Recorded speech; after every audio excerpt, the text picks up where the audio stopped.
होली मिलन का ये पर्व सदियों से लोग इसलिए मनाते आ रहे हैं क्योंकि ऐसी मान्यता है कि होलिका ने प्रहलाद को अपनी गोद में लेकर आग में बैठ गई थी, जिससे भगवान भक्त प्रहलाद की मृत्यु हो जाए, लेकिन ऐसा नहीं हुआ। प्रहलाद के ऊपर भगवान की ऐसी कृपा हुई कि होलिका के ऊपर वरदान फलीभूत वह चुनरी जो होलिका के लिए थी उसके ऊपर से निकलकर भक्त प्रहलाद के ऊपर जा लिपटी, जिससे होलिका उस आग की भेंट चढ़ गई और भक्त प्रहलाद बच गए। होली का यही रंग इस समय लोगों के सर पर ऐसा चढ़कर बोल रहा है कि लगता है हिंदुस्तान के कोने कोने में एक ही धर्म और जाति के लोग रहते हैं। लोगों का एक दूसरे के गले लगना ऐसा लगता है मानो साक्षात भगवान श्री कृष्ण गोपिकाओं के साथ नृत्य करते हुए धरती पर दोबारा आ गए हों, और हो भी क्यों ना, आखिर हिंदुस्तान के करोड़ों लोगों के हृदय में भगवान श्री कृष्ण का वास जो होता है।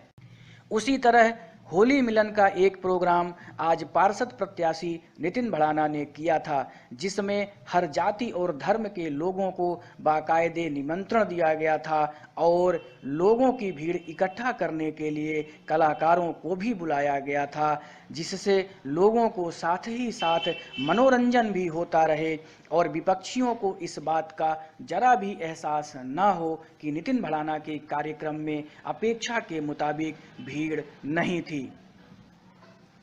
लोग इस होली मिलन का मजा ले रहे थे और एक दूसरे के गले मिल रहे थे, तभी कुछ ऐसा देखने को मिला जिससे लोगों के अंदर वही सवाल दोबारा पैदा हो गए जो हमेशा से होते रहे हैं।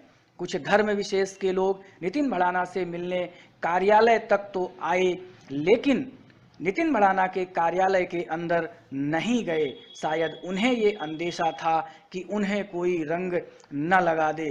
थोड़ी देर के लिए अगर यह मान भी लिया जाए कि ये लोग गेट के अंदर इसलिए नहीं गए क्योंकि जो कार्यक्रम चल रहा था वह कार्यक्रम उनके धर्म विशेष का नहीं था, तो ये बात समझ में आती है।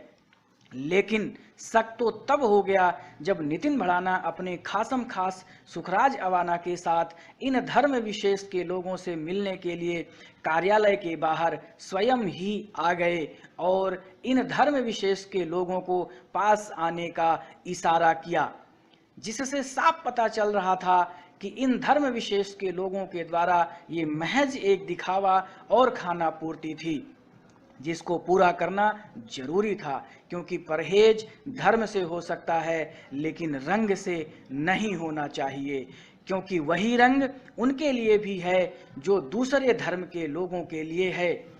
अब देखना ये होगा कि ये लोग जिनको नितिन भड़ाना के रंगों से इतना परहेज था, वो लोग आने वाले चुनाव में नितिन भड़ाना का कितना साथ देते हैं। जी हाँ, सही सुना आपने। अब देखना ये होगा कि ये लोग जिनको नितिन भड़ाना के रंगों से इतना परहेज था, वो लोग आने वाले चुनाव में नितिन भड़ाना का कितना साथ देंगे।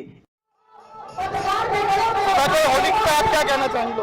मैं होली पर सबसे पहले तो अपने क्षेत्रवासियों को होली की शुभकामनाएं देना चाहता हूँ कि और होली के पर्व पर सभी को होली बड़े प्यार से मनानी चाहिए। इस होली की सभी को बहुत बहुत मुबारकबाद।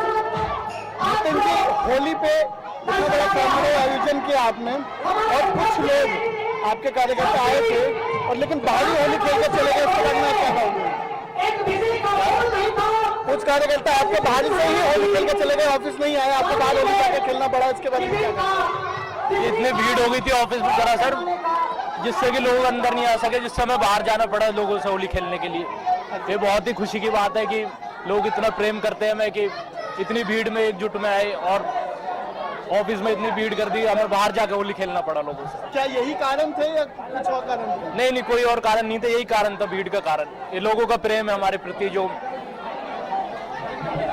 आप होली पे क्या कहना चाहेंगे?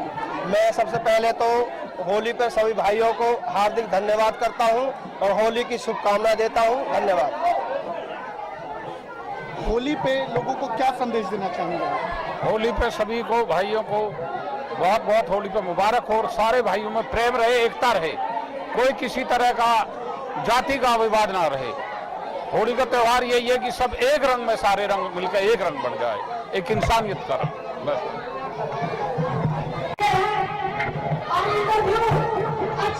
सब भाई क्या हो मुस्लिम जी कुछ लोग होली खेलने के लिए आए हुए थे, लेकिन वो बाहर से ही होली खेल के चले गए, ऑफिस में नहीं आए, क्या वजह थी इसकी? नहीं सब ऑफिस में आया, होली खेल के गया, सब भाई खुशी दिल से खोल कुछ लोग बाहर थे, नितिन भड़ाना जी को बाहर जाना पड़ा होली।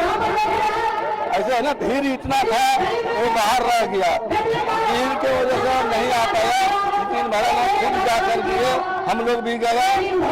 ये होली का शुभकामना सब भाई के है, हमारे तरफ से ये मुबारक सब भाई के हो।